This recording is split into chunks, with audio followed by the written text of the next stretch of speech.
Okay, everybody, welcome. It's Friday, July 26th, and we are doing the Missouri legislative update a little late. The legislature ended in May. We were going to do this in June. We had a day-long webinar planned. No one really signed up for it. We decided that was too much time. So we are going to take what we prepared and we're going to break it up and we're going to do these I think once a month. Tori, be excited. We're going to do this like every month for a while. So you should be really pumped. Um, we, so the, this is Renew Missouri.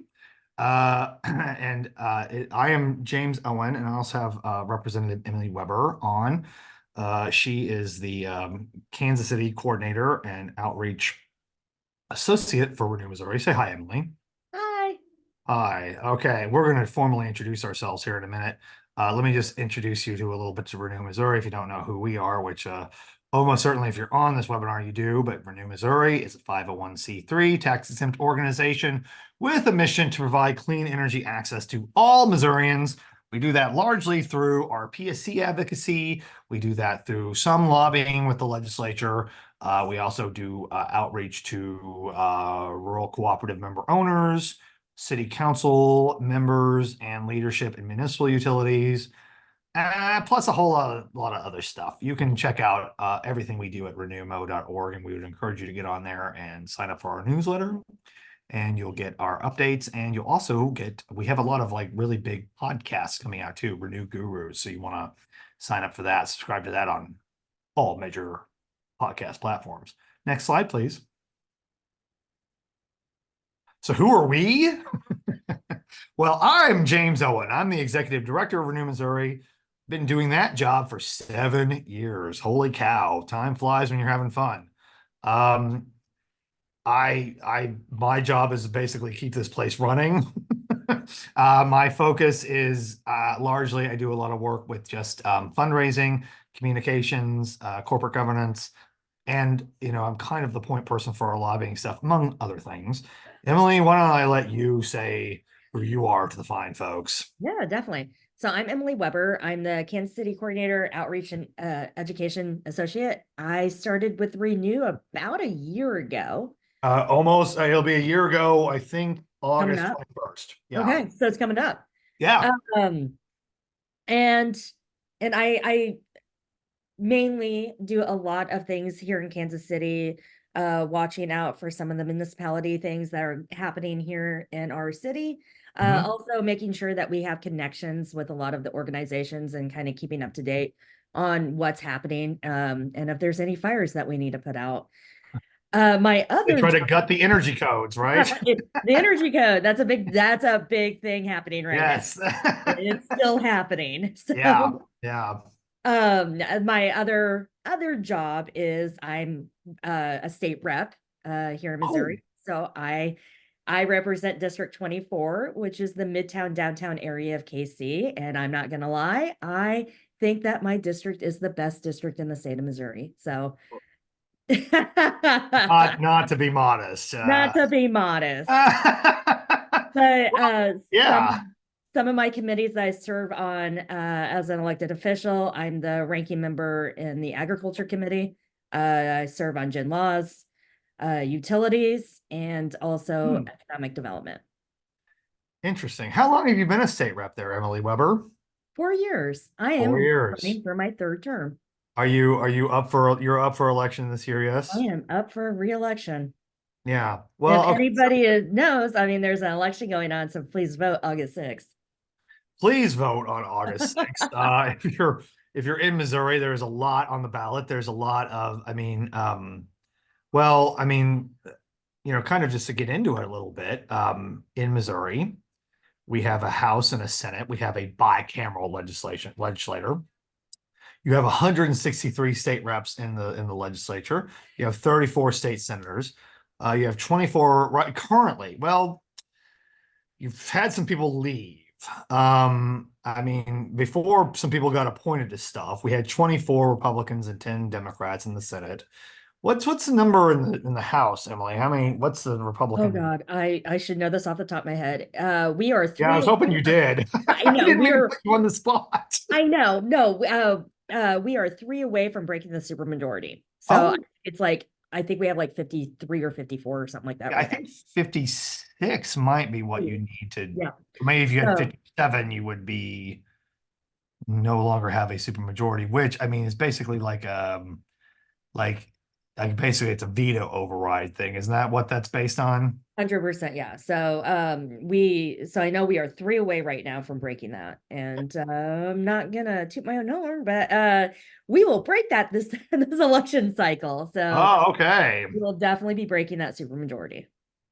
Emily Weber wearing her non 501c3 hat, making an argument, just to be clear. Yeah. Okay. Okay, but okay, so and so you are and you when you are a state rep, you are there between January and May Mhm. every year. So Every year. some states meet, once every 2 years, but there's the term is like yeah, the term is 2 years, but then you have a session every year. We had a Every year. 2024 session, which how'd that go from your perspective, Emily Weber? Next slide, please. Well, that session went what you thought it was going to be. Mass chaos. Mass But chaos. the good thing is we did not pass a ton of horrible bills. Oh, wait. We don't we'll save that for later. Hey, So can we see that next slide there, Madam Producer? this Yeah, here's what I wanted to get to. Yeah. these are some of the great headlines that have been happening. Um, it's not great Missouri right now. I mean, a lot of these headlines are things that they actually try to pass. You know, we tried to ban child marriages here in the state, and literally that got stalled. Um, there's we also tried to bring back child labor as well. Hmm. That one got stalled too, thank God. But they did try to push So people can so kids can get married, but they can't go to work at Silver Dollar City. Is that what you're saying? well, they would like the kids to go back to work. Yeah. Yeah. Yeah. So they would like them to start going back to work right now because we Right. have a workforce shortage, and they think bringing child labor back will kind of do away with some of that workforce shortage that we're seeing, Oh, interesting. right? Yeah, well, so it kind of you look at all of this. It is we could spend a whole hour on any one of the different topics. I mean, so it kind of, when because I always get people saying why didn't you pass this bill? Why didn't you pass that bill? Like why are you only focused on one piece of legislation this year as Renew Missouri? And I mean, so let's kind of dig into that a little bit, Emily Weber. Thousands of bills got filed Mhm. last year. Thousands, literally thousands of bills. And they all, I mean, some of them didn't even get assigned to committee. There were some bills that we liked that didn't even get assigned to committee because that's the first step, right? You Right. file a bill, gets assigned to a committee, then the committee chooses to hear it or not. They can choose to vote on it or not. They Mhm. can choose to refer it to another committee, which Mhm. then has to vote on it or not. And then it has to get sent to the floor. Then it has to get sent to the floor. And then if it does all of that, it goes to the other body Yeah. where it's got to go through all of that again. And if it changes even a little bit, Has to go back to us. it's got to go to what's called a what's it called? Is it called? It's not a continuing committee. It's a Um, oh God, I can't remember the term for it, but it's another committee, basically, a conference committee. conference committee. That's what it is. Yeah, and they have to reconcile and hammer out those differences and create a bill that everyone can agree to. Right? Yes. And during that time as well, like when it happens on the floor, this bill, they can open up the title, and then next thing Yep. you know, it starts becoming what we call a Christmas tree because you start tacking on as many things as possible that will Yeah. go into that title, that opening of the title. And so this bill that you might like now gets attached to hundreds of bills that you Yeah. might really hate. Yeah. Because So rarely then does you have to end up deciding, do you vote for this or not? I mean, rarely does a bill passed through the legislature unscathed and not Exactly. amended or something added to it, right? Even simple stuff. I mean, especially simple stuff is susceptible to 100%. being globbed onto. And I mean, so this session, we saw the least amount of bills passed. And we're also including the pandemic session as well. Yeah. So With this session, we passed 26 policy bills and 18 appropriation bills. doesn't seem like, is that 46? Yeah, 42? I don't know. something like I that. didn't go to medical school, thank goodness. I'm not good at that. I mean, yeah, so we were talking about thousands of bills get filed and less than 50 get to the governor's desk. 100%. Now, and this year, the governor did not veto any of the 26 policy bills, which is actually Uh, the first time since 2006 that oh, a wow, Missouri really? governor hasn't vetoed a single policy bill. Now, he did slash The uh budget. the budget, and he did issue a 152 line item budget veto that's basically about 1.2 billion dollars Okay. spending for the fiscal year of But it's 20. like a $50 billion budget, right? Yeah, Yeah. It's a lot of money, it's a lot of money. right? I And mean, a lot of good things in there got slashed. that's true. I mean, Yeah. I'm not sitting here saying like, oh yeah, it's okay. Oh I'm yeah, just no, 100%. And I mean, a lot of that money, people, this is another thing. That sounds like a lot of money. I mean, it is a lot of money, but a lot of that money is federal money that's being managed and administered by the state of Missouri. It's Right. not money coming from state income tax or personal property tax. I hear people say like, "Oh my gosh, when I got here, the budget was 32 billion, now it's 50 billion." Well, like a lot of that's going to it's federal money going to road projects and that sort of thing. We just have a lot of federal money coming in because we have a Democratic president that got a lot of bills passed, and a lot of that money is going to the states, right? Right. Yeah. Yeah. I mean, we'll see how it goes. Yeah, yes. I mean, there's also, term limits have an effect on this one as well. Oh Every other yes, year, yes. state reps have to run every other year. Senators don't. They have a 4-year term, so they don't have to run as much. Right. But because the state reps are running every other year is an election cycle where literally the first year, like so next session, the start of 2025, hopefully it'll be more productive. But then when we hit 2026, it'll be an election cycle again. And that's when things will start stalling and people start playing their political games. And people are running or, gearing up to run for higher office or statewide. And things really start falling through the cracks because they'll use a lot of really good legislation as roadblocks on trying to get other things done. So they can talk about it in their ads. Exactly. Yeah. That's when you'll hear some of the most horrific things too going on so they can get their video clips on the floor Yeah. so they can use in political ads later. Well, I mean, like, because you even look at the state senate. Let's kind of let me see if I can do this by memory because I don't have this in front of me. Senators that are running for statewide office include Bill Eigel running for governor, Lincoln Huff running for lieutenant governor, Holly Rader running for lieutenant governor, Mhm. Andrew Koenig running for treasurer, Denny Hoskins running for secretary of state, um, Mary Elizabeth Coleman. Mary Elizabeth Coleman running for secretary of state. Um, that's like seven. I mean, that's like six or seven. That's a fourth of the people that are in the Republican caucus. Exactly. And then on the Democratic side, a lot of our Dem senators are termed out. We're talking about like JJ Rizzo, Right. Lauren Arthur. Who just got appointed to the Labor and Industrial Relations Board. Exactly. Greg Racer just got, he got appointed before session was even over. Yeah. Um, so we're losing a lot of our really solid senators as well. So a lot of like good knowledge Yeah. of bills, history, things like that is just out the door. And so we're having to start all over again.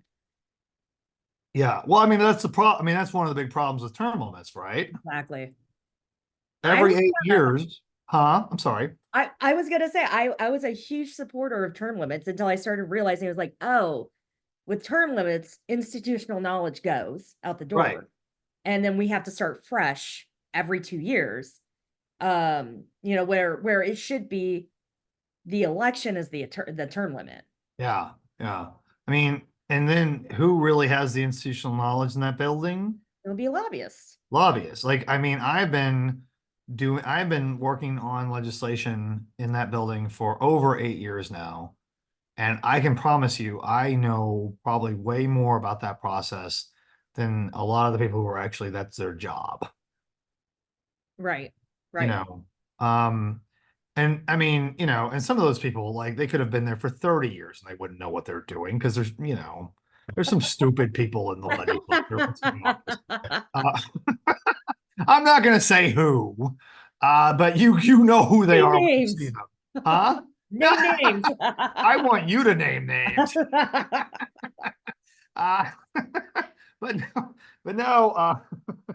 Oh gosh, now all I want to do is say these people's names. So anyway, there's a lot. I mean, the point being that my point is going to be that no real utility legislation or energy policy passed because of all of this, 100%. The right? one bill that was supposed to move, which was the omnibus utility bill, that I can't remember the number right now, or the bill number, but Oh, would it have been 749 or something like that? It was like a Senate bill. it was a Senate bill, and I can't. 749 kind of sounds familiar.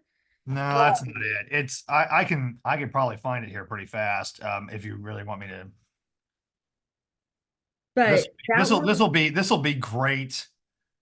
Um, this will be great listening and viewing pleasure watching me try to find this bill.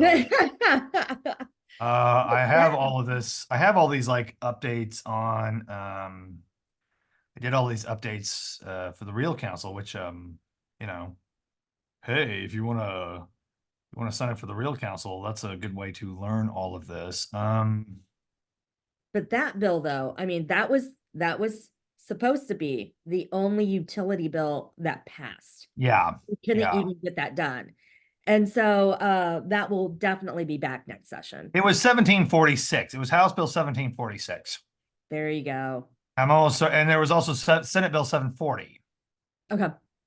Those are the two kind of omnibus bills, which Emily Weber, you probably weren't around for this, but when we've done these before, Tori made this really fun meme that was Keanu Reeves and Sandra Bullock in Speed, and it was like there's a bomb omnibus. Oh my God, that's great. I love that. So proud of that. That is absolutely amazing. I love Oh my that. gosh, I wish we'd put that in this, but now Oh, you'll that's just have great. to imagine it. Okay.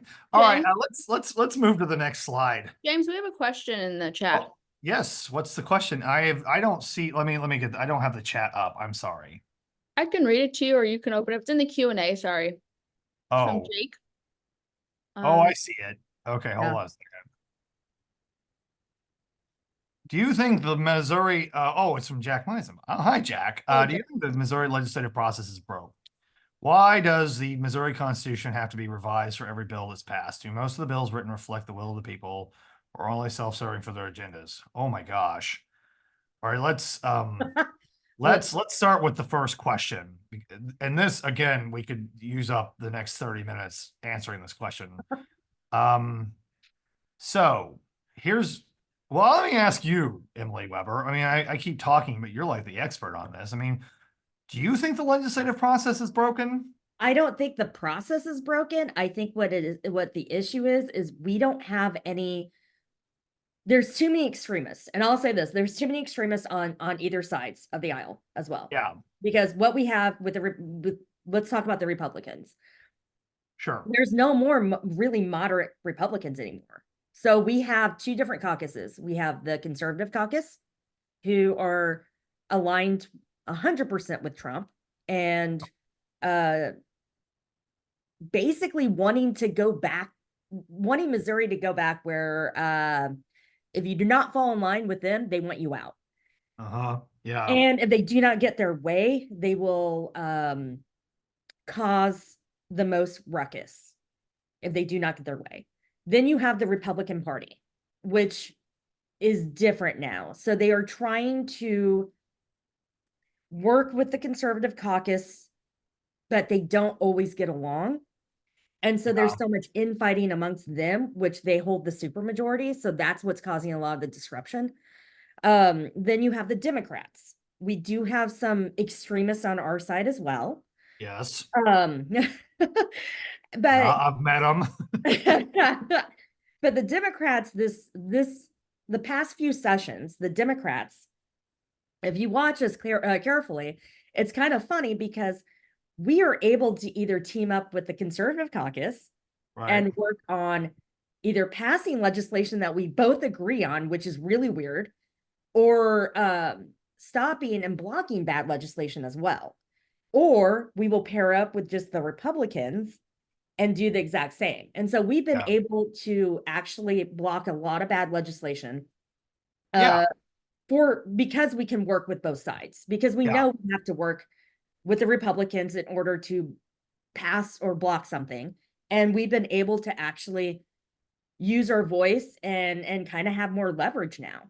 And so that's one of the things is we've been able to block a lot of bad legislation coming through. Yeah. Including a lot of bad legislation involving clean energy. Yes. 100%. Yes. Which we'll get into in a minute. Eventually we'll get to that. And then, so the question of like, why does the Missouri Constitution have to be revised for every bill that's passed? I mean, all right, so, and this is something we didn't really talk about, was the initiative petition, quote unquote, reform that was proposed this year and the year before about, I mean, there are some Republicans largely who believe that it is too easy to change our Constitution. Our Constitution is very long. It's a very big document because, well, quite frankly, there's a lot of, I mean, and let me be transparent about this. This organization 16 years ago used the initiative petition process to get a renewable energy standard on the books. It didn't change the Constitution. It was just a regular ballot measure to change the law, which is a little easier to do than to change the Constitution. But I mean, I will say that I think the dysfunction in the legislature, which I don't necessarily think is always a bad thing, because I think right now there are a lot of bad laws that aren't getting passed, and I think that is a good thing. There are a lot of good bills that are not passed, and that's a bad thing, obviously. But I think in this case the bad outweighs the good, so that's like it ends up being better. I probably put that the wrong way. Anyway, so why does, I mean, so, I just think, I mean, yeah, and the thing about the Missouri Constitution, it's expensive to amend the Constitution. You're talking about people spend millions of dollars to do that, which is when people say like, why haven't you done another renewable energy standard? Because I don't have $15 million to do it. And if I were to do it, I mean, because, well, let me kind of, I'll just say something. I've never really talked about this, but, back in 2019 and 2020, we actually had talked to a utility company about increasing the renewable energy standard because they actually wanted to see that done, even though they had opposed it in the past. And I mean, that was like where we could have gotten some money, but because the renewable energy standard, which by the way, in 2008 passed passed with a 67% vote of the people, which is like, over 2/3. It was only like at 54%. And, a lot of people won't run with a ballot initiative if it's less than 60% polling, because it's a lot of money.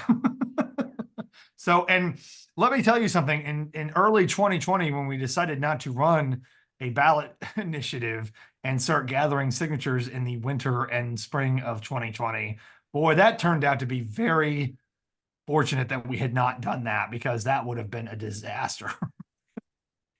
Because nobody would have gotten it done. Because COVID happened. Am I right, folks? Okay. And then do most of the bills written reflect the will of the people or only self-serving for their agendas? I mean, I think there's both, right? Yeah, I would say there's both. I mean, that's hit and miss. A lot of bills that you'll see, for instance, I file, a lot of them, a Yeah. lot of the bills that I file are either very, because I do have a very blue seat, so Yep. I can do some of the controversial issues. Yep. And so I will file those, of course, which we know they're never going to go anywhere. Those bills Right. are never going to go anywhere Uh, until the Democrats have the majority and we have the gavel back. But yeah. those are shoved in a box where they will never get heard. But I do believe that they still need to be filed every year, because Sure. when we do get the gavel back, we can finally say, hey, this bill has been filed for 10 years now, Yeah. and we're finally going to give it an actual hearing. But I file a lot of other bills too that constituents have come to me and have had either issues, or it's something that maybe it's something in the Constitution and just needs to be updated, because Yeah. that happens too. There's a lot of things in our Constitution that really just needs to be updated. Sure. Um, to move along with our times. So I will hear about those, and then also, try to put those into legislation as well, and work with our staff and researchers. But you will see a lot of people have filed bills that are self-serving, and Sure. it's for them. And so it's a little bit of a mix. Yeah. Yeah. I mean, look, just like anywhere else, you're gonna have good things and bad things. And I think I think I think there's no way you can just completely get rid of the bad stuff. Um, I certainly think we can have better people in the legislature. I And agree I'm with not that saying too. who. But it's also, I mean, we talk about you're gone away from your family January through May. This is supposed to be technically a part-time job, but this is really in all actual, it's a full-time job, plus you have to campaign too. So that's Yeah, another job. yeah. And then So it's pay. like you have like 2.5 jobs, Emily Webber. I exactly. Yeah, I mean it's a lot. It's a lot. And I mean, and again, I think there's like a tremendous amount of sacrifice a lot of people make to do it. Some people are also there to have fun because they Yeah, 100%. 100%. I I'm from a relatively conservative part of the state. I know some lawmakers who went up there who are members of the local Baptist church, members of the Rotary Club, you know, considered like pillars of the community, and they act like absolute banshees when they get Mhm. up there. It's gross. But I would also Yeah, argue they never sowed their oats. They didn't go to college. They never got that out of their system. And I they think act like they're in high school again. Jefferson City kind of serves as a little bit of a fraternity of sorts, 100%. and it has a little bit of that atmosphere that's good and bad. I say that as a person who's in a fraternity in college. I think there's good and bad elements of it, and those people tend to lean into the bad elements of it. 100%. Yeah. Yeah, so that's just kind of that's always been my observation. But we should probably get to the other slides. So let's do that, Tori, because yes, we have actual these. Okay, so when I talk a little bit about the bad bills that didn't go anywhere, this is kind of what I'm talking about. So net metering. Um, this happens every year. Mhm. And Emily Weber, you can probably attest to this. You're on the your House Utility Committee. Um, some utilities, let's call them the rural electric cooperatives, they don't like solar. They really don't like solar, and they have put forward this concept of creating a demand charge specifically for net metered customers, which basically means that if you have solar on your roof, you would have to pay an additional charge in order to recover costs that the utility says it is being incurred because you have solar and because they've got to do all this extra stuff because you have a bi-directional current going on there because you're putting electricity onto their system as opposed to them just putting electricity into your house. Okay. That bill gets filed every year, and it gets filed in a bunch of different ways. We listed two here. Senate Bill 855, which was the most worrisome to me this past session because it was introduced by the Senate floor leader. Wait, is she the floor leader? Yeah, Senator O'Laughlin. Senator Senator O'Laughlin from Shelbina filed this.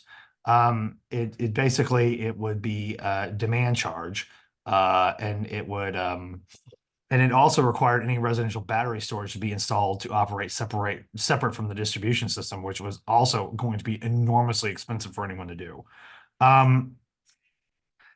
You know, look, it is the demand charge makes no sense because one, the utilities have never come forward and put together any numbers or any data that shows that it is more expensive for them to deal with net metered customers than not. They've never done it. We've asked for it. We've probably asked for it for 17 years because that's how long net metering has been on the books and that's how long they've been trying to challenge it. They've never done it. We had a task force set up last year by the legislature that was supposed to do a report on what the cost of solar was to utility companies, to customers who do not have solar. And we were supposed to do this report and it got railroaded. It got stopped. And the reason it got stopped was because the utilities never intended for that report to be done. And when it looked like it might get done, they basically told the task force to stop meeting. Mm-hmm.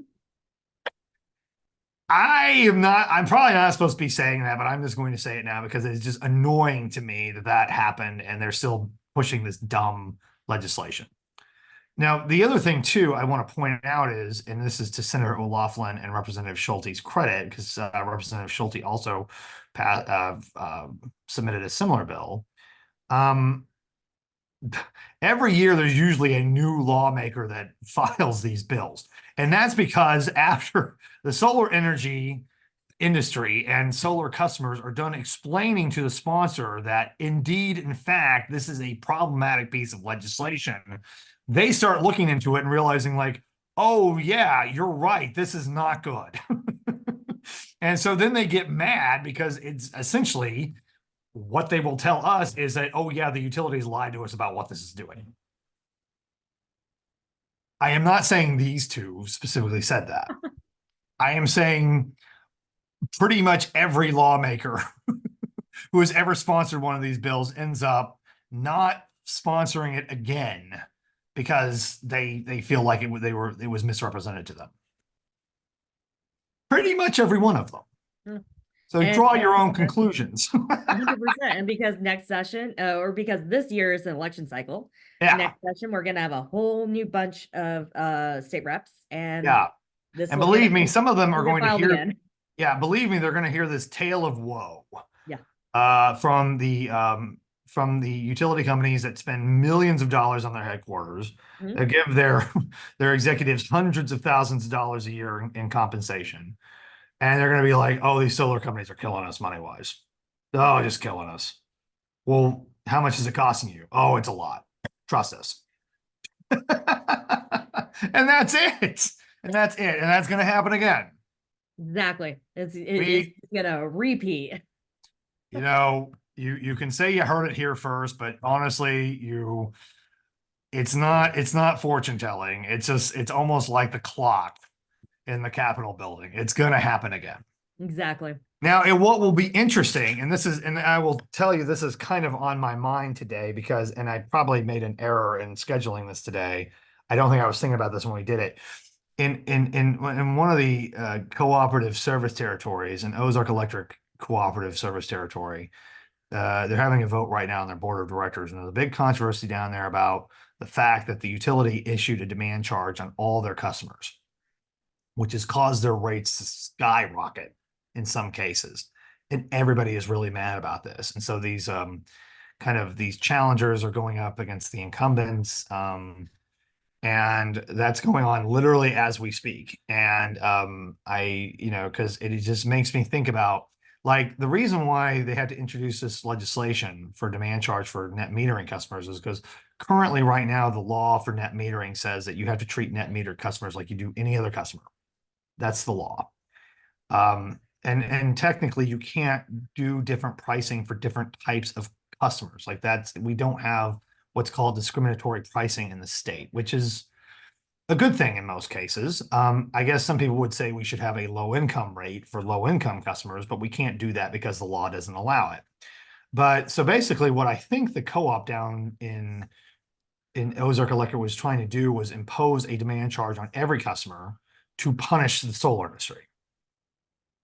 I truly believe that's what they did in this case, in down there. And what you're seeing is just, I mean, it is like just caused a huge financial burden for a lot of customers down there.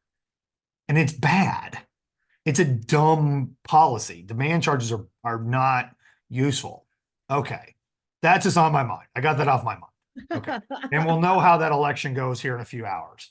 So I'll go back to fretting about it. Okay, so that's challenges in that meeting. It also challenges the utility scale solar. We can talk about Senate Bill 833 and Senate Bill 1262. There are also some House versions of those that barred wind and solar projects from using eminent domain. I was actually looking in those emails I was looking at. Representative Hafner, he also introduced a bill like this, was actually, I think, passed the House. Yeah, I These think other bills so. these other bills didn't go anywhere. But I mean, okay, let's just get this out of the way. Wind and solar projects do not use eminent domain. They don't. They don't. What uses eminent domain? Transmission lines use eminent domain, which is a controversial, very politically charged subject, largely because of the Grain Belt Express project that is going to start being built next year, I think. But that's been a saga that's been going on for over 10 years. And so like eminent domain is unpopular. Wind and solar is unpopular with some constituents. And so they put those two things together and said, well, we don't want wind and solar to use eminent domain. Folks, they weren't using it. I actually didn't even go down and testify against these bills because I didn't want to give them any respect because they didn't deserve it. Because I also weren't going to go anywhere. Exactly. And I will say, yes, because of Grain Belt Express, this is what we continue to see as eminent domain. Yeah. But when we talk about eminent domain taking away, because nobody likes using eminent domain. Right. But we have also used the counter of what about adding, if we're gonna, if we're gonna have a conversation about this, why don't we add an amendment that also allows you can't take away eminent domain from neighborhoods. Right. From neighborhoods who St. Louis, in the St. Louis area, there's I believe there was a Target and maybe an IKEA. I can't remember, but basically wiped out and then complete neighborhood that was full of, majority was minorities living there. It was a low income and completely wiped out and misplaced these people. So when we have those conversations, we're like, well, what about this? Let's have a conversation about this as well, because this is an issue. And they refuse to even have those conversations because, of course, they're just worried at this point about the Grain Belt Express, and that those are the talking points that they continue to go back on, that the farmers didn't get what they deserved from this, and it was all because of solar and wind. And it's like, well, I mean, transmission lines though. Yeah, I mean, it wasn't, it wasn't that they didn't get what they deserved. I mean, they just didn't want it at all. I mean, and quite frankly, I'm sorry, but like the concept of like highways and transmission lines is these things have got to be largely built in a straight line. And they are a burden to any property they go over, which is why the Constitution says you got to have just compensation to take it. I mean, I think I always heard people say like, well, Grain Belt Express was a private company. Well, Ameren's a private company. Evergy's a private company. Liberty Empire is a private company, but they've been declared a utility by the Public Service Commission, which, by the way, Grain Belt Express was declared a utility by the Public Service Commission. which gave them the power for eminent domain, which is why they sought that. Mhm. But don't sit here and say like, oh, private companies shouldn't be allowed to have it, because you don't have any prohibitions against Ameren or Evergy or Liberty Empire or the co-ops, by the way, which are also private. They are private. You don't have any prohibitions against them for eminent domain, right? I mean, I'm just saying, folks. 100%. Yeah. Okay, well, Yeah. enough about that, because I mean the Grain Belt Express thing has been, you know, when I say litigated to death, I mean literally it's almost been litigated to death. And trust me, I'm sick and tired of talking about the Green Belt I mean, Express. I know. Oh my gosh, Emily, I've been doing energy policy for over 8 years. I've been talking about Grain Belt Express for 8 years, 8.5 years at this point, and might be talking about it for like as long as I'm doing this. I don't know. I will say I know I will be talking about this if I serve all of my 8 years at the House. I will be talking about this for the next 4 years. Yeah, maybe. Yeah. Well, then, because there's also like some other utility scale solar challenges. Okay, so like specifically the big ones we're looking at were Senate Bill 892 by Senator Travis Fitzwater out of Callaway County, and House Bill 2651 by Representative Kit Hayden, who I don't think is from Callaway County, but he represents part of Callaway County. I think he's from Audrain County, Yeah, which is correct. next door, and but he represents part of Callaway County. And Now, Callaway why County does does not like solar. they don't like solar? And look, I don't blame them. Let me just say I don't. I mean, they have kind of been besieged a little bit by large scale projects. In addition to Grain Belt Express going over Callaway County partially, there are two massive solar farms that have been proposed for Callaway County, Mhm. which they're not happy about. Now, my answer would to them would be, and I've said this in legislative hearings, you should try to enact zoning if you don't. I've done that as well. And they're like, oh, we don't want to do zoning. They don't want planning and zoning laws. No, because they know Mhm. that invites a lot of other things. Like if you want to build something on your property, you gotta get permits for it. Right. Uh, But they don't want your neighbor to sell your land or to rent, not sell, rent your land out yeah, for a solar farm. yeah, because they don't. I mean, because in the end, I mean, you know, they'll say, I mean, even in their most honest, they'll say they don't like looking at it. What the Yes, real they will say that. honest, but the real honest answer is, this is what they won't say, is they're mad they're not getting the money. Without fail, it is always the people mad about this are the ones, and I will tell you, if you dig back enough, you will see they actually sought out solar in some cases to be put on their property, And yeah. and they didn't get it. And so now they're saying like, well, if I can't get it, then the hell with these other people. Okay. I mean, look, I'm just telling you I'm just telling you that's where this is coming from. A large. And it gets God. I do work well with Kent Hayden, Representative Hayden. He's a good guy. I like both these guys actually. Yeah. But because I serve on the agriculture committee too, last session we got when Representative Hayden proposed these legislations, I had to hear it in the ag committee, and then I also had to hear it in utilities. Yeah. So I saw the same people from Callaway County coming. Yeah. It was hilarious at one point because they're like, "Oh yeah, I see you all the time," and whole relationship with them. But I will say this past year, in utilities, we had a dim rep ask a question about the solar about solar farms, and he asked, he's like, let's say I have ag land and I just think it's pretty and I want to leave it the way it is, can I do that? Because the other part of the conversation is they're taking away our farmland, yeah, and we can't grow food on it for right. forever. And the guy was like, yeah, you can do that, that's fine. And then he's like, okay, he's like, let's say I want to blacktop the entire thing, can I do that? He's like, well, with planning and zoning, he's like, but you don't have planning and zoning. And he's like, yeah, you can do that if you want to blacktop it, then yeah. But he's like, I can't put solar on my land though. And the guy looked at me, he's like, yeah, you can't put solar on your land. He's like, got it. Yeah. Yeah, I mean, James, it is.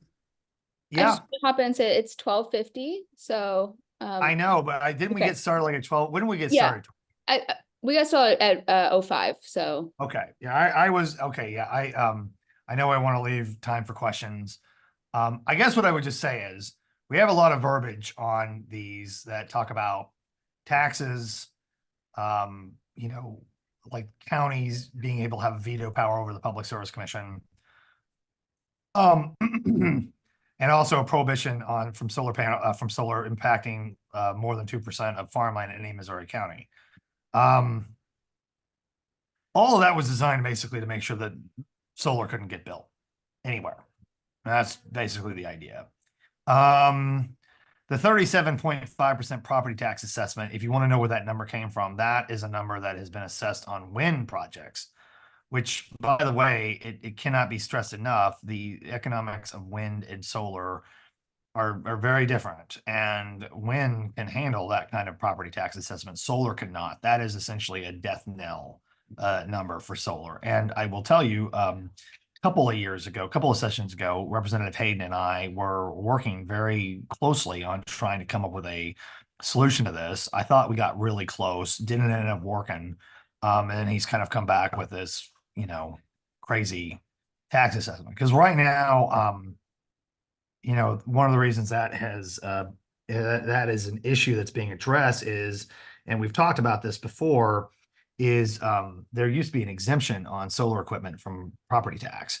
And now that was thrown out by the Supreme Court, the Missouri Supreme Court. So that's why this is a thing. Emily Weber, have I said it all about this? You have anything else to add? Okay. Elections matter. I think that's about all I can add. Okay. Yeah, because and if you also want to know, like, well, is it bad that we have so much dysfunction? I would say that if there had been less dysfunction, some of this legislation would have probably gone through. 100%. And then an initiative petition, that would have gone through as well. Yeah. And it would have been harder for people to amend things like Medicaid expansion and,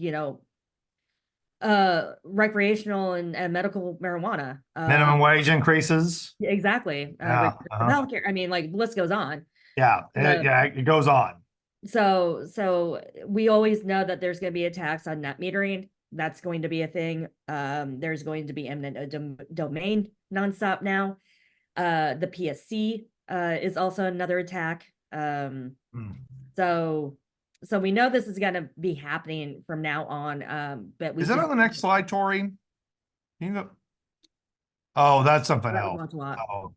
Oh, we're not going to be able to get into all this. Or this. Okay, well those are the last remaining slides. Oh, no. Yeah, okay. Yeah, there's a bunch of also other bad bills. But go back to the other one. The watt to watt. I mean, this is basically, if you shut down a coal plant, you have to like certify that you've got some other form of reliable energy that's going to replace it. Again, this stuff never defined reliability or reliable energy, but the insinuation was, don't shut down a coal plant unless you're going to put a gas plant in. I mean, right, Emily Weber? Right. I mean, that's what we always try to get at is like, what define it? Like, what are we talking about here? And the never was so vague, and it's vague on purpose. Oh yeah, but that never went anywhere. No. And then go to the next one, Tori. And then all of this is, so PISA is all other thing. It's that stands for Plant and Service Accounting, which is basically, it's basically like a way to get, pre-approval for certain construction projects. There's always a big deal about construction work in progress being allowed again. I mean, PISA is basically a version of QUIP. I mean, we're being candid. But PISA was not allowed to, PISA was going to be amended to make it easier to build gas generation for electricity. Because Ameren and Evergy are they're prepping up to build some gas plants, which we are opposed to. But that didn't go anywhere. Mm-mm. Now let me give him credit for this. Bill Eigel stopped it in the Senate. He did.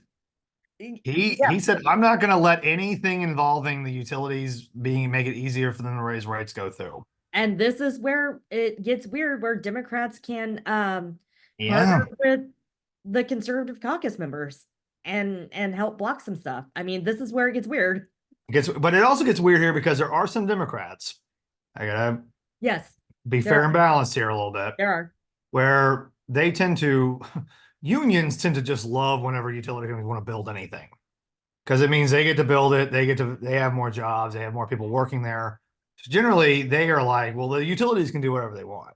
And so like they will go to a Democratic state rep or a senator and say, like, hey, we want this. And that's a powerful constituency with Democrats, is it not? It is. And I Yeah. and I will have to say, because I come from a union background as well. And so Right. I understand that there's a balance. And Yep. Yep. I've always been very upfront and honest with our labor groups who come and talk to me about some of these Mhm. legislations. And at Yeah. the end of the day, sometimes I take a present vote because I see both Yeah. sides. But at the Yeah. end of the day, I also don't want to raise um Right. ratepayers, I don't want to raise their funds. Right. I mean, and let me just also point out, like, my dad was a union carpenter before he became a dairy farmer. Big fan of the unions. I don't want to make it sound like, oh yeah, they're like shills for the utility companies, but They're looking out for their members on yeah, jobs, yeah, and that's their number one goal, is to make sure that their members have jobs, and that's what they talk about. And so at the end of the day, I'm worried about the ratepayers too. So yeah. Well put. Union members are also ratepayers, I should point that's I've used that out. one as well.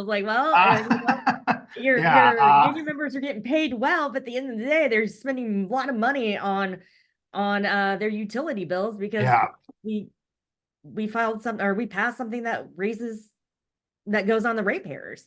yeah. Okay, yeah, that's right. Okay, so I think we're gonna end it here pretty quick because I mean I think everyone like looked at the slides that Emily Weber and I kind of worked on together and they're like, oh, this is how are you gonna do this in 50 minutes? I mean, we could have literally done this all afternoon, I think. If you would let Emily Weber and I talk, we could have done this all afternoon. But we've gone over our time. And I just want to thank you all for being here, taking your lunch hour with us. Oh, there's a question. Oh boy. Oh, yeah. Hey, Jordan, thank you. Yeah, we're glad you could join us. We are glad. We hope when we get this recorded, you'll get a copy of that and share this. I might actually make this into something we put on one of our emails because I think this was really good. Emily, thanks for everything. Of course. Thanks for being great at all of your jobs. Tried. Yeah, you're doing great. And Tori, thank you. Tori, I should point out to everyone who does not know, is now our new St. Louis director. Um, Andrew Linares, his last day was today, which he took off. I mean, because he was supposed to be in a hearing all week at the PSC and it ended early. So he took off. So he's going to be at the Solar Energy Industry Association starting on Monday. So we wish him well and we wish you well, all of you. Thanks for coming and we'll talk to you soon.